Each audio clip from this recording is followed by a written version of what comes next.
حضرات محترم، میری جانکاری کے مطابق کہ شاید یہاں بچوں کو فقیر بنا کر کے گھمایا جاتا ہے اور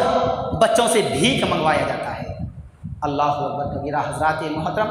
اللہ تبارک و تعالیٰ نے ہمیں عزت عطا فرمائی ہے،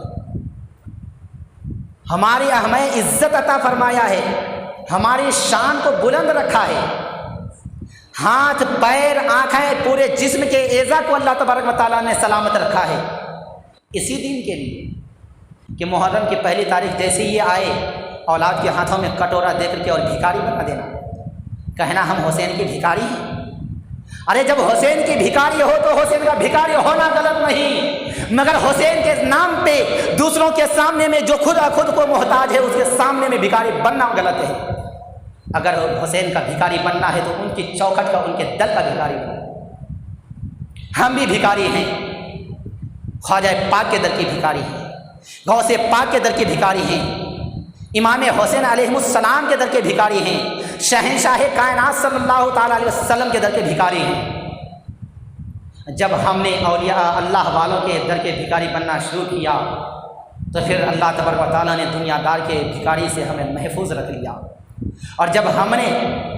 اللہ والوں کے در کو چھوڑ کر کے کسی دنیا دار کی چوکھٹ اور دنیا دار کے قدموں پہ گرنا شروع کر دیا، بھکاری بننا شروع کر دیا، تو اللہ تبارک و تعالیٰ نے ہمیں اور اتنا جھکا دیا کہ ہمیں رسوا اور ذلیل و خوار ہونے پر مجبور ہو جانا پڑا۔ کیوں؟ اس وجہ سے کہ ہم نے شریعت مصطفیٰ کو نہ اپنایا، اس وجہ سے ہم نے پیغام حسین کو نہ اپنایا، اس وجہ سے کہ ہم نے خاندان مصطفیٰ کی سیرت کو نہ اپنایا، جس کی بنا پہ رب کعبہ نے ہمیں ذلیل اور رسوا کر دیا۔ حضرات محترم، مسلمان کو اللہ تبارک و تعالیٰ نے عزت عطا فرمائی، مسلمان کبھی بھی رسوا نہیں ہو سکتا، مگر جب بھی مسلمان رسوا ہوتا ہے، ذلیل ہوتا ہے، خوار ہوتا ہے، تو صرف وہ اپنے کردار کی وجہ سے، وہ اپنی بد چلانی کی وجہ سے، وہ اپنے غلط نامہ اعمال کی وجہ سے۔ اگر قوم مسلم اپنے دل کو سدھار لے، سنبھال لے، ہمارے آقا علیہ الصلوۃ والسلام کی ارشاد پاک ہے کہ انسان کے جسم کے اندر گوشت کا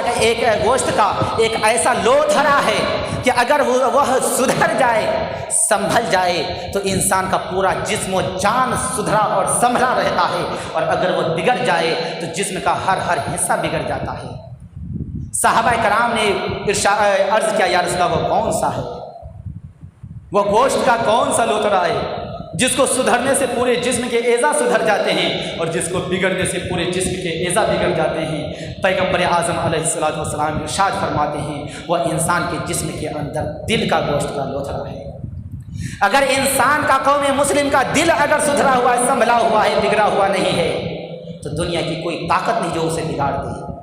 اور جب اس کا دل بگڑ جائے تو دنیا کی کوئی طاقت نہیں جو اسے سدھار دے۔ ہاں، وہ سدھرے گا اسی صورتحال میں جبکہ اس کا دل سدھر جائے۔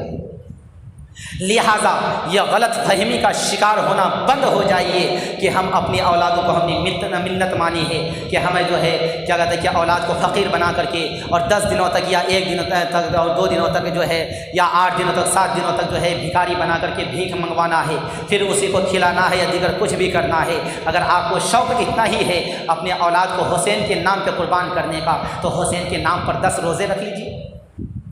اگر 10 نہیں رکھ سکتے ہیں تو کم سے کم 2 روزے رکھ لیجیے۔ آپ سے روزہ رکھا نہیں جائے گا کیونکہ اس کو خود کو بھوکا رہنا پڑتا ہے، آپ سے نماز پڑھی نہ جائے گی کیونکہ خود کو اپنے سر کو سجدے میں رکھنا پڑے گا، کیونکہ بیٹے کو فقیر بنانا ہے نا، اسی لیے فقیر بنانا آسان ہے اور بیٹا کو فقیر بنا دیا۔ حضرات محترم، بڑا افسوس ہوتا ہے اور دل بہت زیادہ روتا ہے جب ایسی باتوں کو ہم سنتے ہیں۔ اس کے ساتھ ساتھ مجھے جو دوسری بات جو جانکاری ملی کہ ایسے موقع پہ جب محرم کی پہلی تاریخ آتی ہے تو پہلی تاریخ سے لے کر کے 10ویں تاریخ جو ہے بعض آدمی بغیر چپل سے چلتے ہیں۔ کیا بغیر چپل سے چلنے کا نام حسین کی محبت ہے؟ اور جو انسان ان باتوں کو مانتے ہیں، کیا ان سے ہم نے کبھی پوچھنے کی کوشش کی کہ بھائی تو بغیر چپل سے حسین کے نام پہ چل رہا ہے، تو کیا حسین کے نام پر کبھی مسجد میں جا کر کے 2 سجدہ کیا ہے؟ حسین کے نام پر کبھی غریبوں، مسکینوں، یتیموں کا ہمدرد بن کر کے کھڑا ہوا ہے؟ کبھی بھی بے سہاروں کا سہارا بنا ہے، بیچاروں کا چارہ بنا ہے، یتیموں کا سہارا بنا ہے، کبھی بھی بیوہ عورتوں کا سہارا بن کر کے ان کی زندگی کا کچھ حصہ کے لیے ہی کچھ خرچ کیا ہے؟ کبھی نہیں کیا ہے۔ معزز سامعین کرام، لہٰذا ہمیں جو کرنا چاہیے وہ تو ہم نے کیا نہیں، اور جو نہیں کرنا چاہیے ہم نے وہ کیا۔ لہٰذا میں آپ سے ریکویسٹ کرتا ہوں، گزارش کرتا ہوں، التماس کرتا ہوں، مؤدبانہ اپیل کرتا ہوں کہ ہم اپنی ذہن و فکر سے ان تمام باتوں کو نکال دیں جو شیطانی وسوسے ہیں، اور تمام ان باتوں کو اپنے تختی دل میں اتار لیں جو ہمارے حسین نے پیغام دے کر کے گیا۔ ہمارے حسین جن کا یہ مہینہ چل رہا ہے، جاتے جاتے بھی اس دنیا سے دو چیزیں دے کر کے گئے، ایک تو سجدہ دے کر کے گئے اور دوسرا قرآن دے کر کے گئے۔ جب آپ کا سر انور سجدے میں تھا تب اس دنیا سے آپ یزیدی پلیت نے جو ہے آپ کے سر کو تن سے جدا کیا اور دنیا کو یہ پیغام دیا کہ اے یزیدیو، یاد رکھ لینا حسین اور خاندان مصطفیٰ کل بھی اونچا تھا،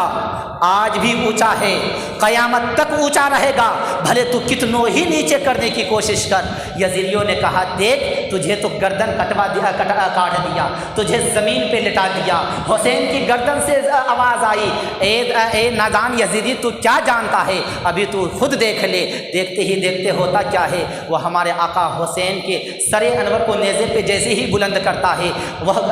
گردن سے آواز آتی ہے، اے یزیدی اب بتا حسین اوپر ہے یا یزیدی اوپر ہے؟ حسین کے نانا کے اوپر نازل ہونے والا قرآن اوپر ہے یا یزیدی پلیت کے مال و دولت اور کرسی و حکومت اوپر ہے؟ اس وجہ سے ہم یزیدی نہیں حسینی ہیں، حسینی بن کر کے رہیں گے، اپنی اولادوں کے جسم و جان کے اندر حسینی خون ڈالیں گے کہ اے میری اولاد جب تک تم دنیا میں رہو گے تو حسینی بن کر رہنا، اور جب اس دنیا سے جاؤ گے تو حسینی بن کر کے جانا۔ حضرات محترم، وقت کی کمی کے پیش نظر میں اپنی بات کو یہیں سے ختم کر رہا ہوں، پھر انشاءاللہ تعالیٰ اگر اللہ تعالیٰ نے حیات دی تو کل آگے کی گفتگو ہوگی۔ اب صلاۃ و سلام کے لیے کھڑے ہو جائیے۔ استغفر اللہ ربی